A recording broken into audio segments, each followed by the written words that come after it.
নমস্কার। আজকে গপ্পসপ্পর তরফ থেকে প্রতিবেদন হচ্ছে একটি ভূতের গল্প, বাঁদরের পা, হেমেন্দ্র কুমার রায়। শুরু করছি। অবনীবাবু বলছিলেন, আগ্রা থেকে আমি যখন ফতেপুর সিক্রিতে বেড়াতে গিয়েছি, সেই সময় এক ফকির এটা আমাকে দেয়। জিনিসটা আর কিছুই নয়, বাঁদরের একখানা পা। সুরেনবাবু আশ্চর্য হয়ে জিজ্ঞেস করলেন, বাঁদরের পা? সে আবার কি? অবনীবাবু বলেন, বিশেষ কিছু নয়, বাঁদরের একখানা শুকনো পা। মিশরের লোকেরা যে উপায়ে মানুষের মরা দেহকে শুকিয়ে রাখে, সেই রকম কোনো উপায়ে এই বাঁদরের পাখানাকে শুকিয়ে রাখা হয়েছে। এই দেখুন, বলে তিনি পকেটের ভেতর থেকে একটি জিনিস বার করে দেখালেন। সুরেনবাবুর স্ত্রী সুমার কার্পেট বুনতে বুনতে মুখ তুলে শিউরে উঠে বললেন, মাগো, ওটাকে আপনি আবার পকেটে পুরে রেখেছেন? আপনার ঘেন্না করে না? সুরেনবাবু শুধলেন, এর গুণ কি? অবনীবাবু বললেন, এর মহিমায় 3জন লোকের 3টি করে মনোবাঞ্ছা পূর্ণ হতে পারে। বলেন কি, এও কি সম্ভব? হ্যাঁ, প্রথম এক ব্যক্তি এই জিনিসটির গুণ পরীক্ষা করেছিল। তার প্রথম 2টি ইচ্ছের কথা জানি না, কিন্তু তৃতীয়বারে সে মরতে চেয়েছিল। তার সেই ইচ্ছে পূরণ হয়েছে। কি ভয়ানক! আর কেউ এর গুণ পরীক্ষা করেছে? অবনীবাবু একটা দুঃখের নিঃশ্বাস ফেলে বললেন, হ্যাঁ, আমি করেছি। কিন্তু পরীক্ষা করে এইটুকুই বুঝেছি যে অদৃষ্টে যা আছে তাই হবে, মানে ভাগ্যে যা আছে তাই হবে। নিয়তির বিরুদ্ধে কেউ যেতে পারে না। তাই এই জিনিসটাকে আজ আমি গঙ্গায় ফেলে দিতে যাচ্ছি। সুরেনবাবু বললেন, সে কি কথা? আপনার কথা যদি সত্যি হয়, তাহলে তো বলতে হবে এর শক্তি এখনও ফুরোয়নি। এখনও আরেকজন লোক এর কাছে 3টি ইচ্ছা প্রকাশ করতে পারে। তা পারে। তাহলে ওটা আমাকে দিন না।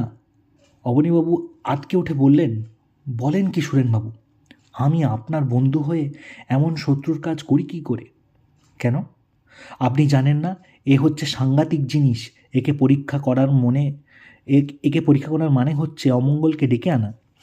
সুরেনবাবু কৌতুক সহে হেসে উঠলেন, আমি এসব গাঁজাখুরি কথা বিশ্বাসই করি না। তবু দেখাই যাক না আপনার রূপকথার ভেতরে কতটুকু সত্য আছে। ওটাকে গঙ্গায় ফেলে না দিয়ে আমার হাতেই দিয়ে যান। অবনীবাবু বললেন, বেশ, আপনার কথাই থাকুক। কিন্তু যদি হিতে বিপরীত হয়, তাহলে শেষটা আমাকে যেন দুষবেন না। এই নিন। সুরমা বললেন, হ্যাঁ গো, এ যেন আবার উপন্যাসের আলাদিনের প্রদীপের গল্প। তোমার বন্ধুর মাথা খারাপ হয়ে গেছে নাকি? সুরেনবাবু বললেন, আমারও তাই বিশ্বাস, তবু মজাটা একবার দেখাই যাক না। প্রথমে কি ইচ্ছে প্রকাশ করি বলো তো? সুরমা বললেন, আমাদের তো কোনোই অভাব নেই। ছেলের ভালো চাকরি হয়েছে, তুমি পেনশন পাচ্ছ, আমরা তো সুখেই আছি। তবে হ্যাঁ, আমার একটা ইচ্ছে আছে বটে। আমাদের বাড়িখানা অনেক দিন মেরামত হয়নি, আর বাগানের দিকে খানতিনেক ঘর তৈরি করলে ভালো হতো। এই জন্যে 1,000-5 টাকা দরকার। সুরেনবাবু হো হো করে হেসে বললেন, 1,000-5 টাকা দরকার? তা আবার ভাবনা কি, এখনই তোমাকে দিচ্ছি। বলেই তিনি বাঁদরের সেই শুকনো পাখানাকে হাতের ওপর রেখে বললেন, আমাদের 5,000 টাকার দরকার, বুঝেছ? 5,000 টাকা। তারপরেই তিনি আর্তনাদ করে বাঁদরের পাটাকে টেবিলের ওপর ফেলে দিলেন। সুরমা ব্যস্ত হয়ে বললেন, ও কি, অমন করে উঠলে কেন? সুরেনবাবু সভয়ে বললেন, আমার ঠিক মনে হলো বাঁদরের ওই পাখানা আমার হাতের ভেতর নড়ে উঠল। সুরমা বললেন, ও, তোমার মনের ভুল। চলো, রাত হলো, এখানে বসে আর পাগলামি করো না, খাবে চলো। সেই রাতে ঘুমিয়ে ঘুমিয়ে সুরেনবাবু স্বপ্নে দেখলেন একটা বাঁদর যেন তার পাশে শুয়ে আছে। তিনি তাড়া দিতেই সে বিছানা থেকে লাফিয়ে পড়ে পালিয়ে গেল। সুরেনবাবু দেখলেন তার একখানা পা নেই। পরদিন সকালবেলায় চা পান করতে বসে সুরেনবাবু সুরমার কাছে কালকের রাতের স্বপ্নের কথা বলেছিলেন। সুরমা হেসে বললেন, কিন্তু আজ ঘুম থেকে উঠে তুমি বিছানাটা ভালো করে খুঁজে দেখেছ তো? বাঁদরটা হয়তো আমাদের টাকা দিতে। বলতে বলতে থেমে পড়ে সুরমা চমকে উঠে বলল, দেখো দেখো, বাগানের একটা বটগাছের ঘন পাতার ভেতর থেকে একটা বানর মুখ বাড়িয়ে বসে আছে। সুরেনবাবু সহজভাবেই বললেন, পাড়ার ঘোষেদের বাড়িতে দুটো বাঁদর আছে জানো না? একটা হয়তো এদিকে পালিয়ে এসেছে আর কি।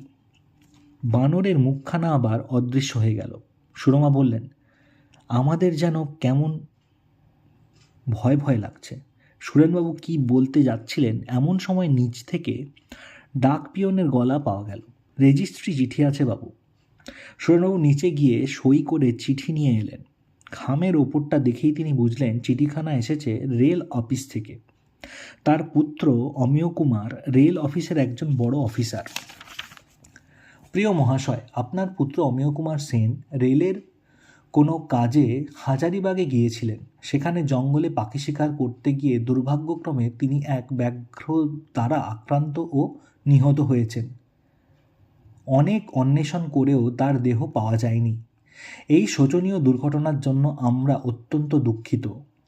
রেলের প্রভিডেন্ট ফান্ডে আপনার পুত্রের 5,000 টাকা জমানো আছে। সেই টাকা নিয়ে যাওয়ার ব্যবস্থা করবেন। সুরেনবাবু পাগলের মতন চেঁচিয়ে বলে উঠলেন, 5,000 টাকা! 5,000 টাকা! বলতে বলতে তিনি অজ্ঞান হয়ে গেলেন। 1 মাস কেটে গেছে। গভীর রাত্রি। সুরেনবাবু ও সুরমা পাথরের মূর্তির মতো বসে আছেন। তাদের চোখে ঘুম নেই। অমাবস্যার রাত, অন্ধকার। বাগানের বড় বড় গাছগুলো দমকা হাওয়ায় যেন কেঁদে কেঁদে উঠছিল।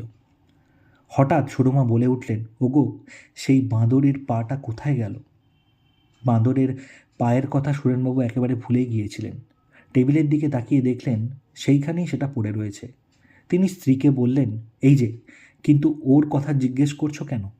সুরমা বললেন, ওর কাছে এখনও তুমি দুটো ইচ্ছে প্রকাশ করতে পারো।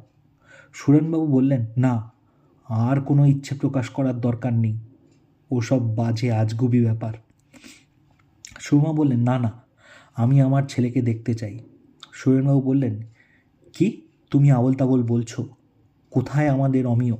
বেঁচে থাকলে সে আপনিই আসতো। সুরমা মাথা নেড়ে বললেন, না না না, আমি তাকে দেখবই। তুমি ইচ্ছে করলে সে এখনই আসবে। সুরেনবাবু বললেন, শোকে তোমার মাথা খারাপ হয়ে গেছে। আমার প্রথম ইচ্ছেটা ফুলেছে দৈব গতিকে, বাঁদরের পায়ের জন্য নয়। ওর কোনো গুণ নেই, অসম্ভব কখনো সম্ভব হয় না।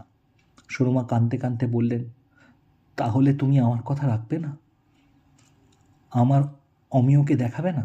সুরেনবাবু নাচার হয়ে বললেন, বেশ, তুমি যখন কিছুতেই বুঝছো না তখন আর কি বলি। এই বলে এগিয়ে গিয়ে টেবিলের উপর থেকে বাঁদরের পাটা তুলে নিয়ে বললেন, আমি আমার ছেলে অমিয়কে দেখতে চাই। বাইরে একটা প্যাঁচার চিৎকারের সঙ্গে সঙ্গে ঝোড়ো হাওয়া গোঁ গোঁ করে উঠল। একটা টিকটিকি দেওয়ালের উপরে টিকটিক করে ডাকল। তারপর সব স্তব্ধ। সুরেনবাবু বললেন, দেখলে তো, ও বাঁদরের পায়ে কোনো গুণ নেই। আমি এখন শুতে যাই, তুমিও এসো। সুরেনবাবু 2 পা অগ্রসর হলেন। সঙ্গে সঙ্গে সদর দরজাটা দুম করে খুলে যায়। সুরমা ধর্মর করে উঠে দাঁড়ালেন। ব্যগ্র স্বরে বললেন, ও কে দরজা খুলল?